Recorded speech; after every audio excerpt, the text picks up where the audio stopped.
সংসার জীবনে আমরা প্রতিটি গৃহিণী চাই আমাদের নিজ নিজ সংসারটাকে গুছিয়ে নিতে। তো তার জন্য জানতে হবে কিছু গুরুত্বপূর্ণ টিপস, যেই টিপসগুলো জানা থাকলে আপনি কিভাবে সময় বাঁচিয়ে কাজ করতে পারেন, আপনার পরিবারের পরিজনকে খুব সুন্দর করে স্বাস্থ্যসম্মত খাবার খাওয়াতে পারেন, সময় বাঁচিয়ে মজাদার রান্না করতে পারেন। এভাবে টিপসগুলো ফলো করলে আস্তে আস্তে একদিন আপনি হয়ে উঠবেন সুগৃহিণী অথবা কারো ঘরের লক্ষ্মী বৌমা। আসসালামু আলাইকুম। আফরিন কুকিং লাইফস্টাইল থেকে বলছি। আজকে খুবই গুরুত্বপূর্ণ টিপসগুলো আপনাদের সাথে শেয়ার করব। এখন যেহেতু শীতকাল চলছে, তাই আমরা কিন্তু অনেকগুলো কাজ একসাথে করে রাখতে পারি। গরমকালে দেখা যায় নষ্ট হয়ে যায়, তাই প্রতিদিনেরটা প্রতিদিন করতে হয়। শীতকালে কিন্তু অনেক কাজ একদিনে করে রাখলে প্রায় 4-5 দিন আরামে কেটে যেতে পারে। তো কি করবেন বলুন তো? একবারে 3-4 দিনের পেঁয়াজ কেটে রাখবেন। পেঁয়াজ কাটার সময় আমাদের চোখে অনেক জ্বালা পোড়া শুরু হয়। তো কি করবেন বলুন তো? প্রথমে পেঁয়াজের মাথাটা কেটে দুভাগ করে পানিতে প্রায় 5-6 মিনিট ভিজিয়ে রাখবেন। এভাবে ভিজিয়ে রাখার ফলে আপনি যখন পেঁয়াজ কাটবেন আপনার চোখে কিন্তু একটুও জ্বালা পোড়া হবে না। তো আমি কিন্তু জ্বালা পোড়া ছাড়া সবগুলো পেঁয়াজ কেটে নিয়েছি। এই কেটে নেওয়া পেঁয়াজগুলোকে কি করব, একটা বক্সে করে নর্মাল ফ্রিজে রেখে দেব। এই পেঁয়াজ কিন্তু অন্তত 4-5 দিন কিন্তু আরামেই কেটে যাবে, একটুও নষ্ট হবে না। তো অবশ্যই আপনারা রাতের বেলা এই পেঁয়াজগুলোকে কেটে রেখে দেবেন। আচ্ছা, পেঁয়াজের পর কিন্তু আপনারা কিছুটা আদা আর রসুনকে খুব সুন্দর করে খোসা ছাড়িয়ে টুকরো টুকরো করে রেখে দিতে পারেন। রাখার সময় দেখবেন যেন কোনো পানি না থাকে, তাহলে কিন্তু আবার নষ্ট হয়ে যাবে। তো একেবারে শুকিয়ে একটা বক্সে কিছুটা আদা আর রসুন রেখে দেবেন। এতে কি হবে বলুন তো? আমরা যে ঝটপট সকালে রান্না করি, ডাল বাগার বা অনেক কিছুতে আমরা আদা বা রসুন ব্যবহার করে থাকি, তখন কিন্তু খুব সহজেই আমরা এটা ব্যবহার করতে পারবো। তো কি করবেন, রাতের বেলা বা যখন সময় থাকবে হাতে, এভাবে আদা রসুনের খোসা ছাড়িয়ে টুকরো টুকরো করে ফ্রিজে রেখে দেবেন। এতে কিন্তু প্রায় 15-20 দিনেও আপনার এগুলো নষ্ট হবে না। অনেক সময় আমরা কি করি, পেঁয়াজ ব্লেন্ডার ব্যবহার করে থাকি। পেঁয়াজ ব্লেন্ডার করার সময় কি করবেন বলুন তো? পেঁয়াজ ব্লেন্ডার করার সময় পেঁয়াজের সাথে কিছুটা আদা আর রসুন কুচি দিয়ে দেবেন। কেন দিয়ে দেবেন? অনেক সময় দেখা যায় আদা আর রসুনের পেস্ট থাকে না, তো সেক্ষেত্রে কিন্তু আমাদের খুব ঝামেলায় পড়তে হয়। আবার এখন একটু হলেও আদা রসুন দিতে হবে। তো এই ঝামেলা থেকে বাঁচার জন্য যখন পেঁয়াজ পেস্ট করবে, এতে কিছুটা আদা বা রসুন মিশিয়ে নেবেন।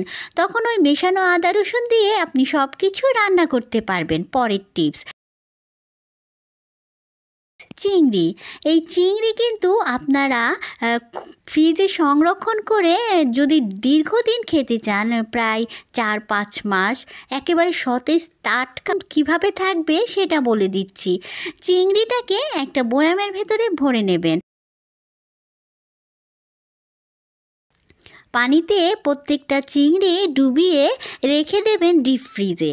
এভাবে যদি সংরক্ষণ করেন, এই চিংড়ির কিন্তু একদম সতেজ ভাব প্রায় 3-4 মাস থাকবে। তো আপনারা কিন্তু এভাবে চিংড়ি ফ্রিজে ফ্রোজেন করতে পারেন। আমার অনেক আপুরাই আছেন ডিম সেদ্ধ করে নেন, কিন্তু খোসা ছাড়াতে গেলে অর্ধেকটা ডিম খোসার সাথেই চলে যায়, তখন কিন্তু খুব বিরক্ত লাগে। তো কি করবেন দেখুন, ডিমটা সেদ্ধ হওয়ার পর পানিতে ভিজিয়ে রাখবেন। একেবারে ঠান্ডা হওয়ার পর হাতে নিয়ে এভাবে একটু মুঠো মুঠো করে তারপরে খোসা ছাড়িয়ে দেখবেন, মনে হবে নিজে নিজেই খোসাটা চলে আসছে। আশা করি এই টিপসটা আমার আপুদের অনেক কাজে আসবে। আচ্ছা, আমরা যদি এই শীতকালে কিছু কিছু জিনিস সংরক্ষণ করে রাখতে পারি, তাহলে কিন্তু আমাদের সকালে কোনো ঝামেলায় পড়তে হয় না। তো লাল শাক আনলে কী করবেন দেখুন, লাল শাক বা যে কোনো শাক আনার পর আমরা অধিকাংশ গৃহিণী কী করি, পলি ব্যাগে করে ফ্রিজে রেখে দিই। তো এতে কিন্তু শাকটা নষ্ট হয়ে যায়, সবটুকু নষ্ট না হলে ভেতরে ভেতরে পচে যায়। তো কি করবেন দেখুন, যেন পচে না যায় আর এরকম টাটকাই থাকে, প্রথমে গোড়াটা ফেলে দেবেন। গোড়াটা কিন্তু বাঁধাই থাকে, ফেলতে কোনো সমস্যা হবে না। গোড়াটা ফেলে দেওয়ার পর পলিব্যাগে ভরতে যাবেন না, এরকম কিন্তু ব্যাগ আমাদের সবার ঘরেই থাকে। তো এরকম একটা ব্যাগ নিয়ে নেবেন আর শাকগুলোকে এই ব্যাগের ভিতরে ভরে নর্মাল ফ্রিজে রেখে দেবেন। দেখবেন প্রায় 5-6 দিন চলে যাবে, আপনার শাকগুলো কিন্তু এরকম টাটকাই থাকবে, যা কিনা পলি ব্যাগে ঘেমে নষ্ট হয়ে যেত। এই ব্যাগে কিন্তু একটুও নষ্ট হবে না।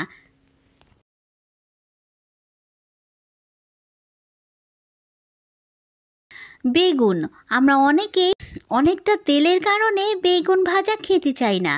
তো কিভাবে কম তেলে বেগুনটা ভাজবেন সেটা আপনাদের বলে দিচ্ছি। বেগুন ভাজার সময় বেগুনটাকে আগে খুব সুন্দর করে গোল গোল করে কেটে নিতে হবে, এটা তো আমরা সবাই জানি। তো এই বেগুনটাতে তেল কম কিভাবে লাগবে সেটা বলে দিচ্ছি। বেগুনটাকে আগে গোল গোল করে কেটে তারপরে ছুরি দিয়ে এভাবে একটু চিড়ে নেবেন। এতে কি হবে বলুন তো, যখন ভাজবেন তখন মশলাটা তো ভেতরে যাবেই, আর এখন যেটা করব সেটার জন্য এই চিড়ে নেওয়াটা একেবারেই জরুরি।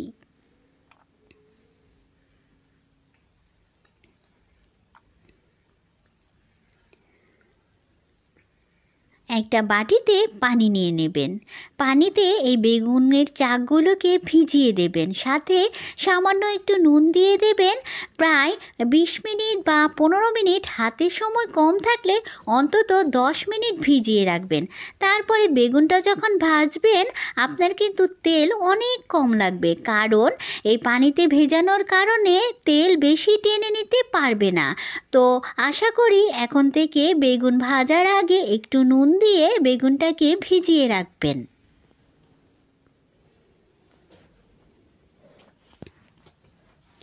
আশা করি আমার এই টিপস আপনাদের অনেক কাজে আসবে। আচ্ছা, মিষ্টি কুমড়ো যদি এভাবে সরাসরি ফ্রিজে রেখে দেন তাহলে কিন্তু পচে যায়। তো কি করবেন বলুন তো, মিষ্টি কুমড়া যেগুলো যে আছে এগুলো ফেলে দেবেন, তারপরে খোসা ছাড়ানোর কোনোই দরকার নেই। এই বড় বড় চাক করে একটা বক্সে রেখে দেবেন।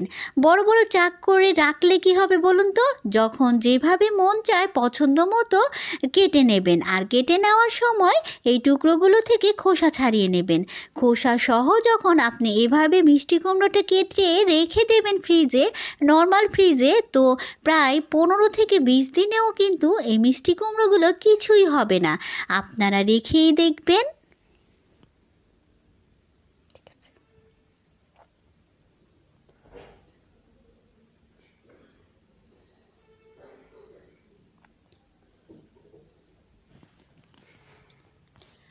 তো ঠিক একইভাবে আমি ফুলকপিটাকেও কেটে নিচ্ছি।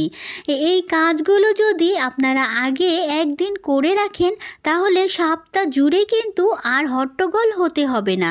সময় বাঁচিয়ে কিন্তু আপনি সংসারের কাজগুলো করে নিতে পারবেন, আর রান্নাঘরে ঢোকা মাত্রই আপনার রান্নার কাজ শেষ হয়ে যাবে। এতে সময়টাও অনেক বেঁচে যাবে, আবার খুব সুন্দর করে কাজগুলোকে গুছিয়েও করে নিতে পারবেন।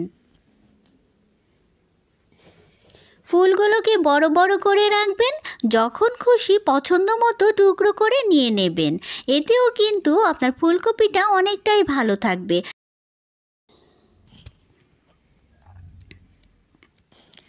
আচ্ছা, আমরা যেই সাধারণ মশলাগুলো আছে সচরাচর ব্যবহার করে থাকি, যা কিনা দৈনন্দিন কাজে আমাদের লাগে। তো এই মশলাগুলো আমরা কি করি, এক একটা মশলা এক একটা কৌটার ভেতরে রেখে দেই। যখন প্রয়োজন হয় তখন যেই মশলাটা প্রয়োজন সেটা বার করে নেই।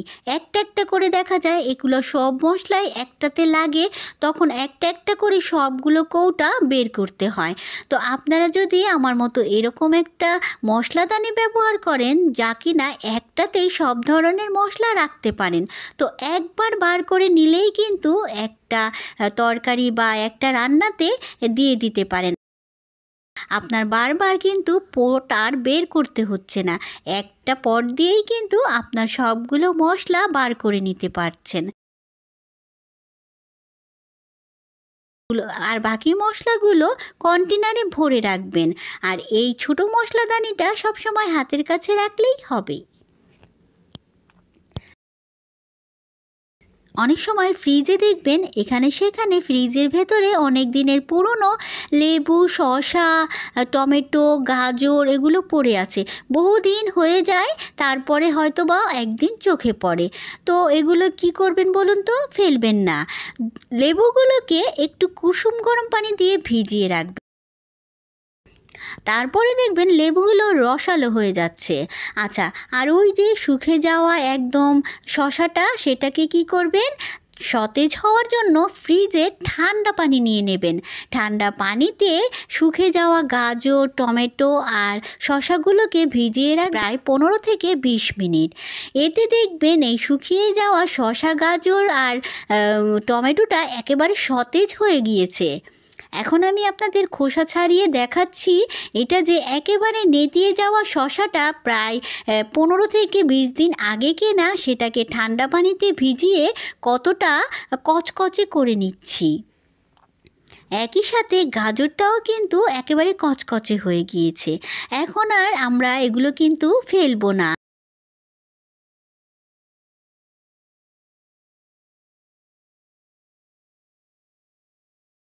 শসাটা কাটার আগে দেখুন, একটা কাঁটা চামচ দিয়ে যদি এভাবে একটু চিড়ে চিড়ে শসাটা কেটে নেন, তাহলে কিন্তু কাটার পরে দেখতে খুব ভালো লাগে।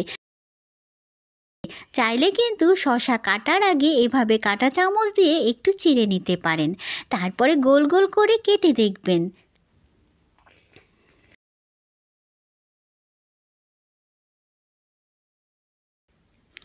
ঠিক একইভাবে আমি গাজরটাকেও কেটে দেখাচ্ছি।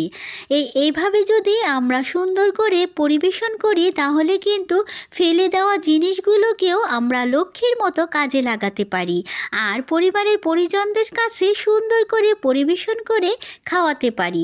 দেখলেন তো, বুদ্ধি খাটিয়ে ফেলে দেওয়া জিনিসটাকে কত সুন্দর করে কাজে লাগালাম।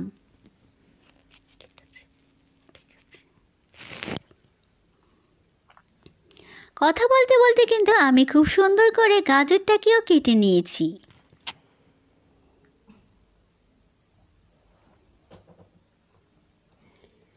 আচ্ছা, বেগুন আমরা অনেকে কি করি, বেগুনের খোসা সহ রান্না করি, যা কিনা আমরা খোসাটা কখনোই খাই না। রান্না করার পর খোসা ফেলে তারপরে খাই। তো কি করবেন বলুন তো? রান্না করার আগেই বেগুনের খোসাটা ছাড়িয়ে নেবেন, তারপরে বেগুনটা রান্না করে দেখবেন এটা যে খেতে কতটা ভালো লাগে, আর দেখতেও ভালো লাগে আর খেতেও ভালো লাগে। আশা করি এরপর থেকে বেগুন রান্না করলে খোসাটা ছাড়িয়ে নেবেন। এখন পছন্দ করে কেটে নেবেন। বেগুন কাটার সঙ্গে সঙ্গে কিন্তু অবশ্যই পানিতে ভিজিয়ে রাখবেন, নয়তো বা বেগুনের রং কিন্তু কালো হয়ে যাবে।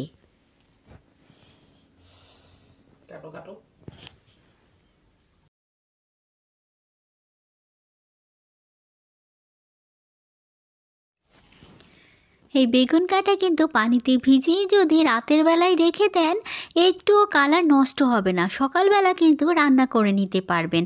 তো একইভাবে আমি আরও কিছু সবজি কেটে রেখে দিচ্ছি।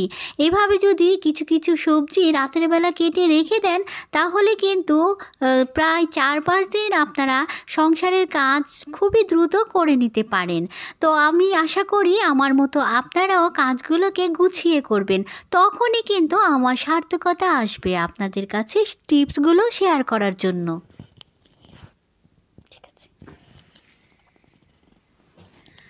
মূলো যখন কাটবেন তখন কিন্তু ছুরি দিয়ে খোসাটা না ছাড়িয়ে পিলারের সাহায্যে ছাড়িয়ে নিতে পারেন। এতে কি বলুন তো, মূলো থেকে কিন্তু একটুও খোসা ছাড়া আর মূলো যাবে না। তাই এই মূলো বা চিচিঙ্গা এগুলো খোসা ছাড়ানোর সময় একটু পিলার ব্যবহার করবেন। এখন যেটা বলবো সেটা কিন্তু খুবই গুরুত্বপূর্ণ। আমরা গৃহিণীরা অনেক সময় দেখা যায় হুটহাট করে দাওয়াত চলে আসে, তো আমরা কাজের ফাঁকে কিন্তু একটু নিজের যত্নও নিতে পারি না, আবার পার্লারে যাওয়া তো দূরের কথা। তো ঝটপট মুখে গ্লো ফিরিয়ে আনার জন্য কি করবেন দেখুন, হাতের কাছে তো টমেটো থাকেই, টমেটোটাকে কেটে এভাবে সামান্য একটু চিনি দিয়ে মুখে ঘষে নেবেন। এটা বেড়াতে যাওয়ার সময়ও করতে পারেন, আবার রান্নাবান্না শেষে কিন্তু গোসলের আগে এই টমেটোটা ঘষে মুখটা ধুয়ে গোসল করে নিতে পারেন। এতে কিন্তু আপনার মুখমণ্ডলটা একেবারে উজ্জ্বল লাগবে। আশা করি আমার এই মূল্যবান টিপস আপনারা অবশ্যই ফলো করবেন। বেগুন, আমরা অনেকেই বেগুন ভাজা খুবই পছন্দ করি। তো কি করি, পোড়া বেগুনের ভর্তা তৈরি করি। সেটা কিন্তু অন্যরকম একটা ফ্লেভার আসে, পোড়া পোড়া। তো অনেক আপুরা কি করেন, বেগুন তো পুড়িয়ে ফেলেন, কিন্তু খোসা ছাড়াতে গিয়ে বেগুনের অর্ধেক বেগুন ফেলে দেন। তো কিভাবে করলে আপনাদের এই বেগুনের খোসা তো আসবেই, একটুও বেগুন আসবে না, সেটাই দেখিয়ে দিচ্ছি। বেগুন কিন্তু পোড়ানোর আগে অবশ্যই একটু সরিষার তেল মেখে নেবেন। তারপরে গ্যাসে ভালো করে বেগুনটাকে পুড়িয়ে নেবেন। তারপরে কি করবেন বলুন তো, একেবারে গরম বেগুনটাকে কনকনে ঠান্ডা পানিতে ডুবিয়ে দেবেন। তারপরে হাতের সাহায্যে একটু ঘষেই দেখবেন সবগুলো খোসা যেন আপনি উঠে যাচ্ছে। একটু কিন্তু বেগুন আসবে না, শুধুমাত্র খোসাগুলোই উঠে আসবে। এই টিপসটা কিন্তু আপনাদের জন্য অনেক গুরুত্বপূর্ণ, আর এটা ফলো করে রাখলে কিন্তু খুব সহজে আপনারা বেগুন ভর্তা করে নিতে পারেন। আশা করি আমার এই টিপস আপনাদের খুবই কাজে আসে। আমার এই মূল্যবান টিপসগুলো যদি আপনাদের কাছে ভালো লাগে, অবশ্যই আপনার সংসার জীবনে ফলো করবেন। ভিডিও ভালো লাগলে একটা লাইক দিয়ে দেবেন। চ্যানেলে নতুন হলে চাইলে সাবস্ক্রাইব করে পাশে থেকে যেতে পারেন। আপনাদের সবার সুস্বাস্থ্য কামনা করে এখানেই বিদায় নিচ্ছি। সবাই খুব ভালো থাকবেন। আল্লাহ হাফিজ।